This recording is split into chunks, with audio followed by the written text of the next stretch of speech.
हरबारे चूड़ी डाल के सरकाई दे चूड़ी हरबारे चूड़ी डाल के सरकाई दे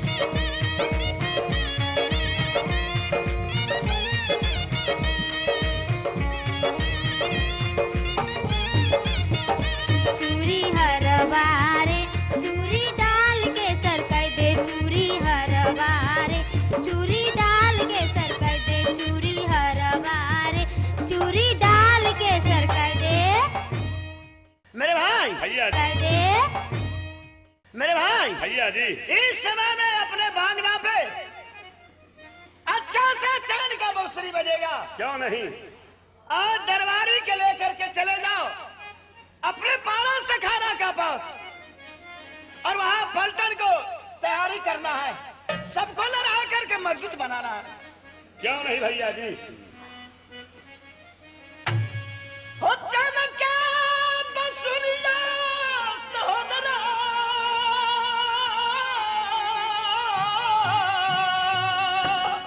हो सुरहरिया नगरिया में बजैया हो कागा किया कागा बैठी ले हो चमाई हम गइया ये पान गइया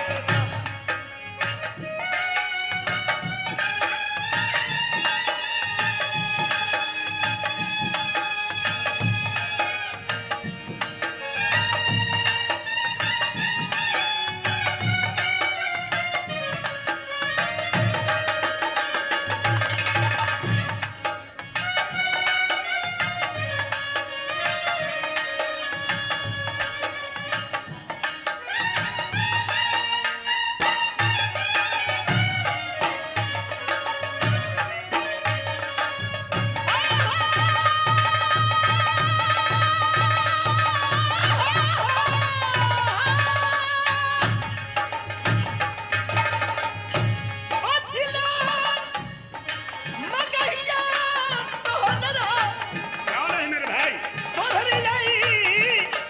नगरिया में जबई है सहोदरा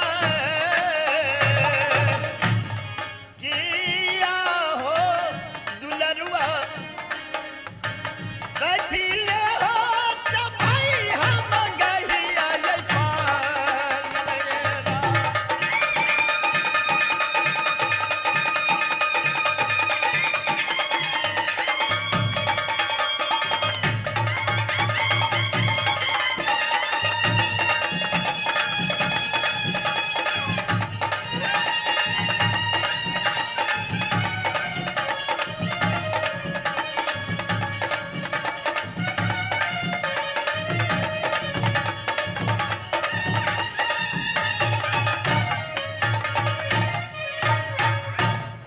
महाराज की जय हो जय हो जय हो जय हो क्या मेरे भाई ये तो परवाना है मेरे भाई कहाँ का परवाना है ये परवाना है नागर मोहब्बत से मोहब्बत से कौन भेजा है मोहब्बत से भेजा है जंगी उदल उदला हाँ हाँ क्या लिखा है इसमें लिखा है अलग बलग श्री नवाबादी बीच में उदल का है विरोध मेरे भाई भैया जी समरो समरो ये सोढ़िया बाई समरो ये सोढ़िया बाबा भैया जी क्या मेरे भाई क्या समझेंगे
करेगा?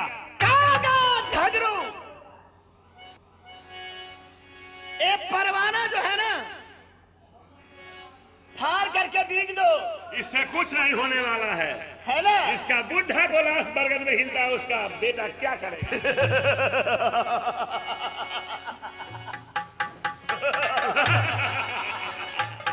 मेरे भाई, भैया जी, तुम्हें भी पता है कि ये भी झगड़ू चंदेला वंश का बुंदेला झगड़ू है। क्यों नहीं? और रण का भगवती बगल में ढूंढता है मेरे भाई। क्यों नहीं भैया जी? जिसे पिता को सर बारगेट में ढूंढता है, उससे भी लाश को ढुला देंगे। वो बाप ही यहाँ करेगा तो क्या करेगा? अभी तो छोटा चुक लड़का है, घबराने का कोई जरूरत नहीं है। जाओ अखाड़ा का पास, मैं भी जाता हूँ रंग भवन का पास। ठीक है, तो प्रणाम भैया जी। शुभ आशीर्वाद है मेरे भाई। हो धीरे धीरे जाता ये सोधरी वाला,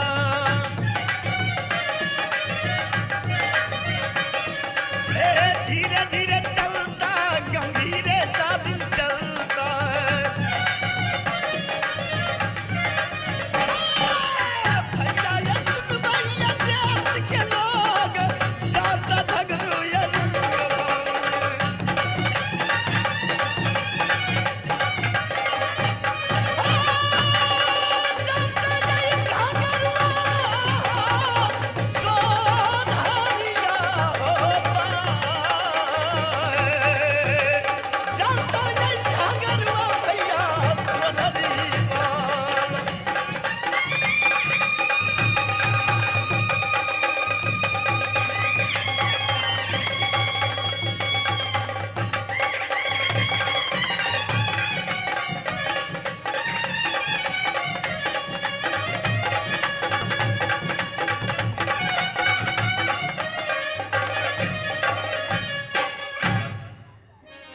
या मुझे याद आ रही है, नगर सोहरी में चाची की याद आ रही है।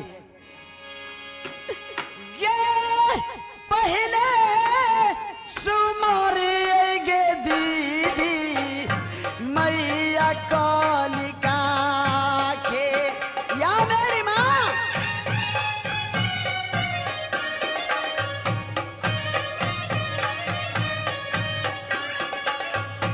पहले सुमारी माता कनका के दीदिया,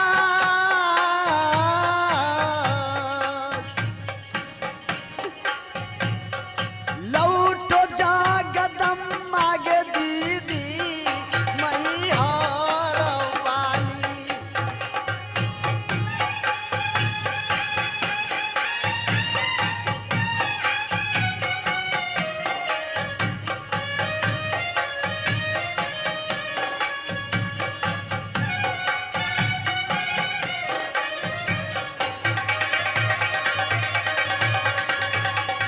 रहना तैयारी गे मैहर वाली,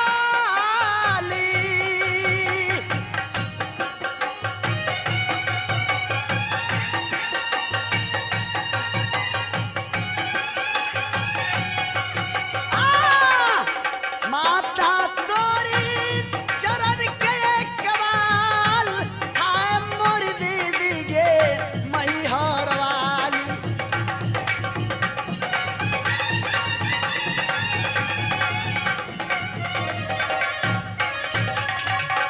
सिपाही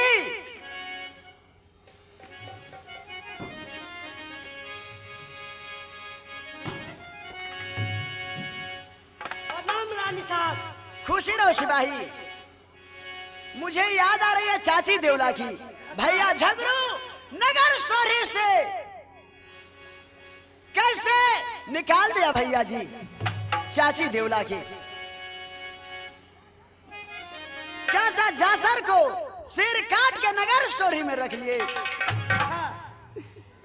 रबी तना ये बातिया रे बउआ, याद मोरा यावे।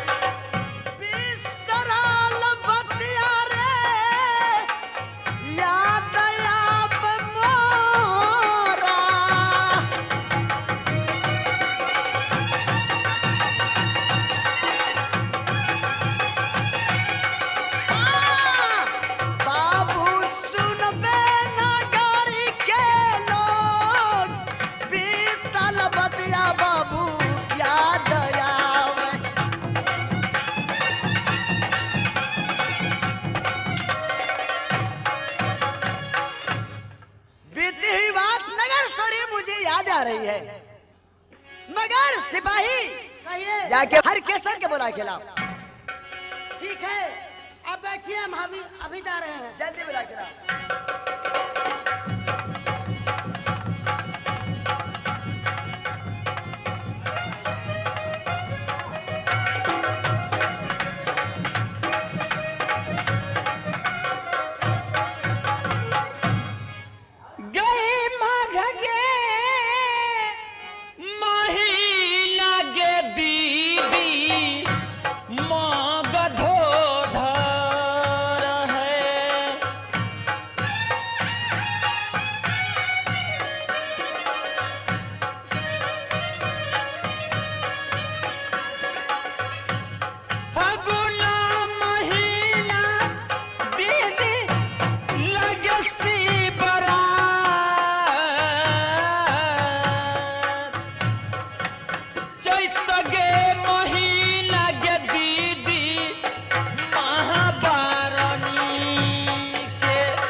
जी नैहरा हमारी ए संगल दीप में है, ससुरा हमारी ओ सहरिया गढ़रा,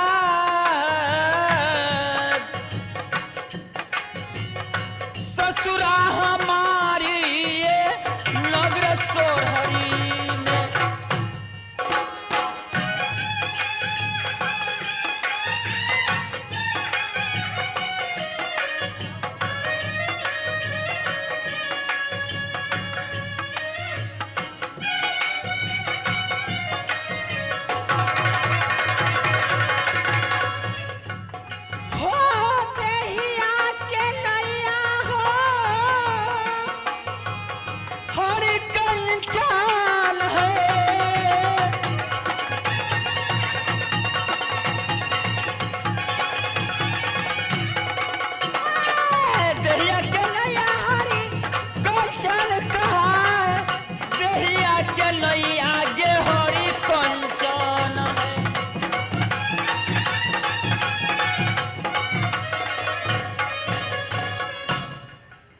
हमारी गोतनी का नाम हरि केशव है और ननद का नाम सती गौरा है।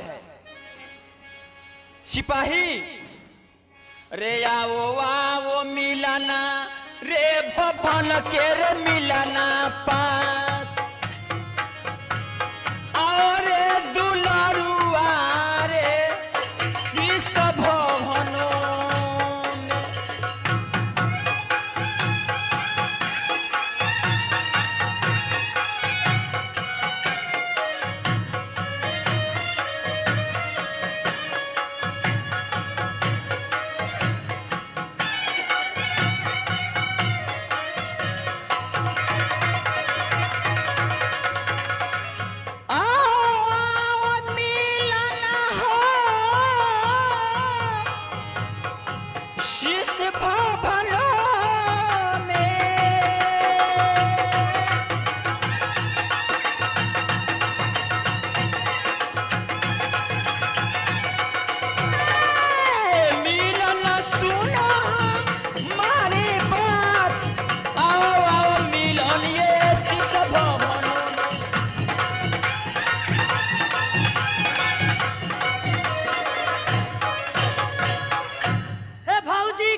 फागुन के जा रहा है भेल भाई भाई बटवारा है ना।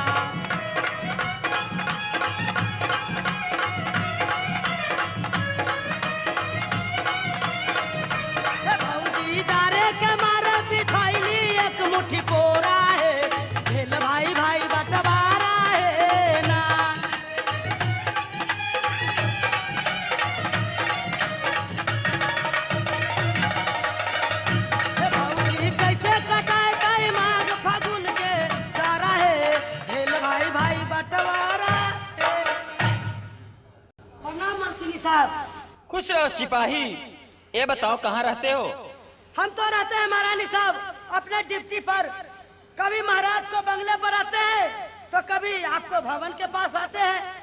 ठीक है सिपाही। जी महारानी साहब। सुनो, मैं सवाल कहना चाहती हूँ। कहिए। हो जल्दी बोला दो मिले न गोतनी के याजू मोर। जल्दी बोला दो मोरे गोतनी के।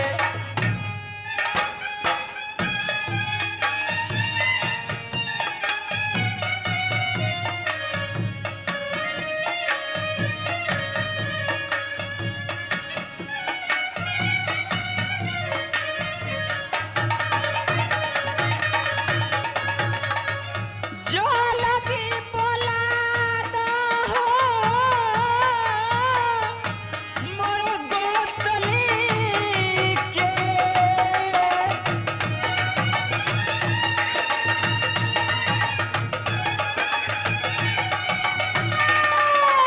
मिलना सुना मारे पास।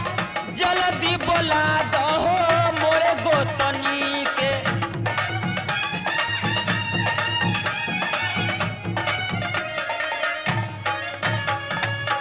सिपाही, कहिए महारानी साहब। हमारी छोटनी गोतनी जो है हाँ हाँ उसे बुला करके जल्दी मेरे पास लाओ। ठीक है, हम अभी जा रहे हैं।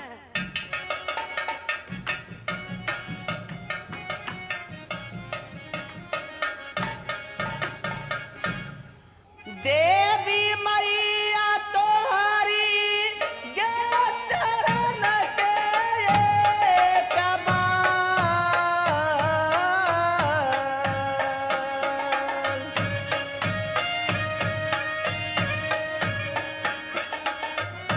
लौट जागदा मागे मैया सातो गे बहिनिया।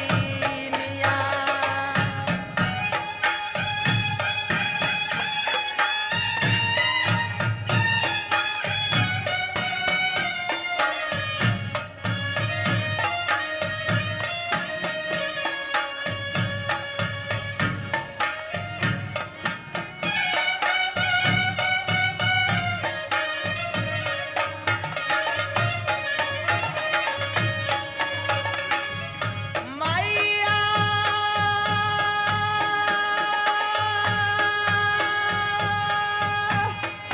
तोहरी गे चरण के कमाल।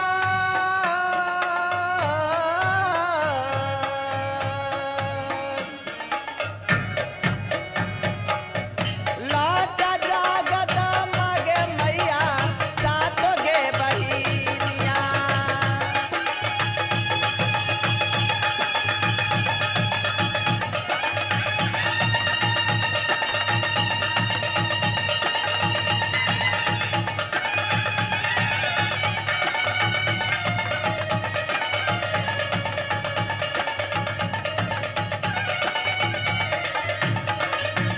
ए मैया तोरी चरण कवाल। लौट महारानी गे सातो बहिनिया।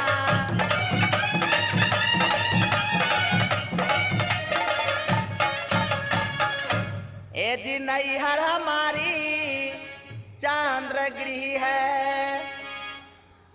ए पिताजी के नाम हो ये चंदन सिंहया।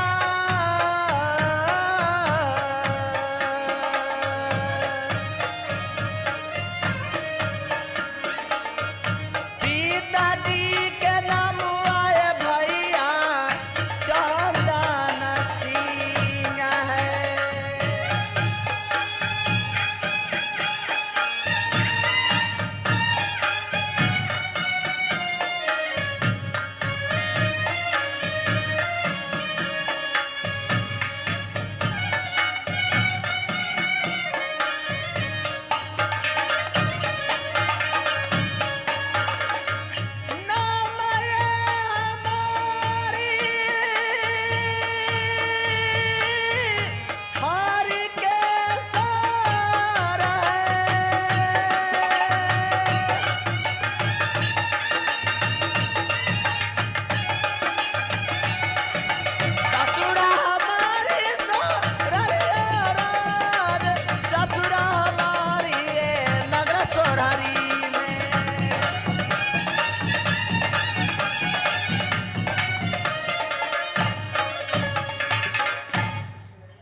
हमारी ससुरा नगर सोढ़ी में, और हमारे पास एक ननद है, वो एक गो नाना दिया हो सोरहरिया नगरिया में याब।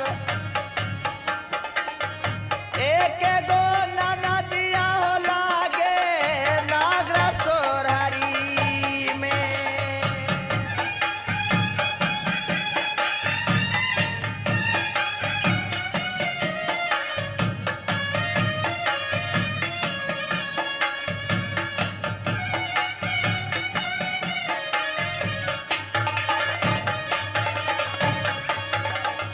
गोतनी के नाम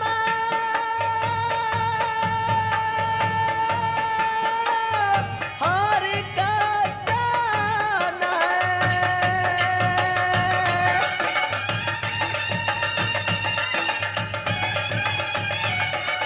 गोतनी के नाम हरि का चल याब, गोतनी के नाम ये हरि का जान है।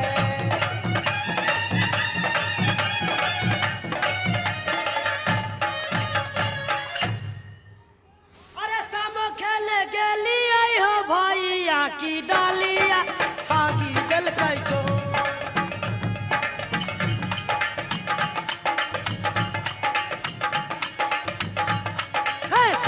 शाम चका आइया है पूरे खेत में बचिया है झेला फोर फोर खैया है। प्रणाम रानी साहब। खुश रहो। क्या बात है सिपाही, क्यों आए हो मेरे पास? अभी हम आए हैं इसलिए कि आपको जो बड़ी गोतनी है वो बुलाए हैं। क्या हमारी दीदी बुलाई है? हाँ हाँ चलो मैं चलती हूँ। चलिए। चलो।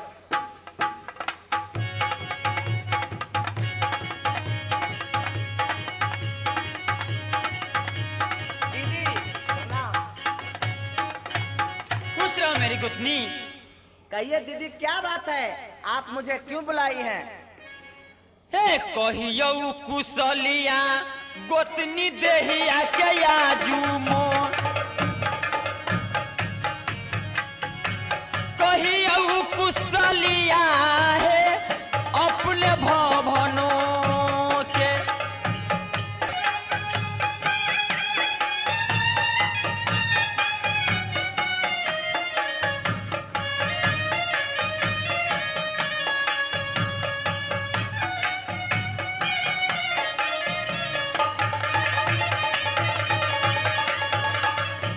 कहियो कुशलिया है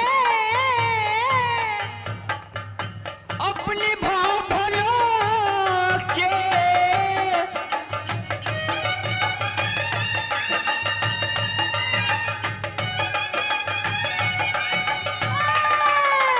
गोतनी सुनिया मारी बात, कहियो कुशलिया है अपने भवनों के।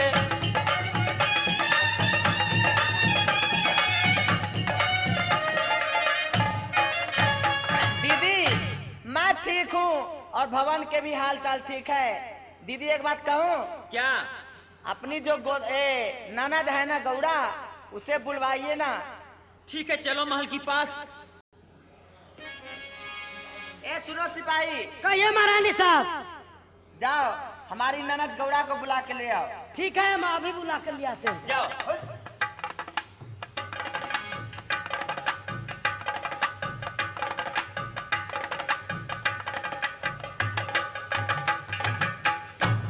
प्रणाम महारानी साहब। खुशी रहो सिपाही। अभी अभी आपको भाभी बुलाए हैं। क्या हमारी भी बुलाई है? हाँ हाँ हमारी पास नहीं आ गई? नहीं आप ही को बुलाया चलो। है। चलिए।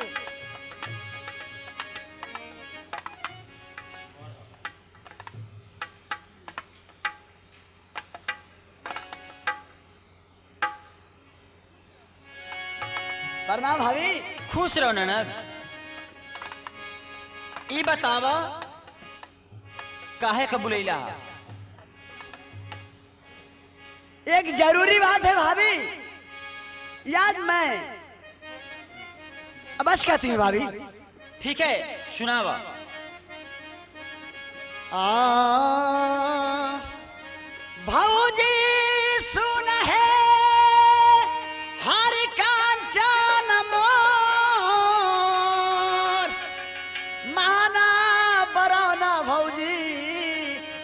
तन गौरा के।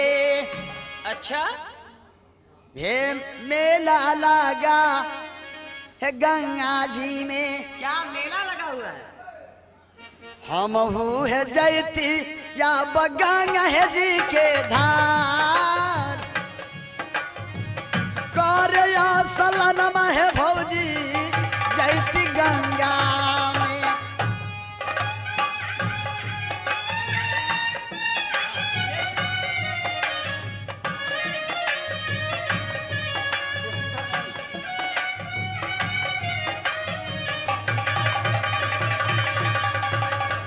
करया समाना है जयती गंगा में।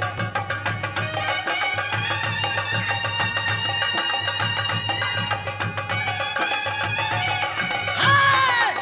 भौजी कहना के माना मोर माना बराना है तन गौरा के।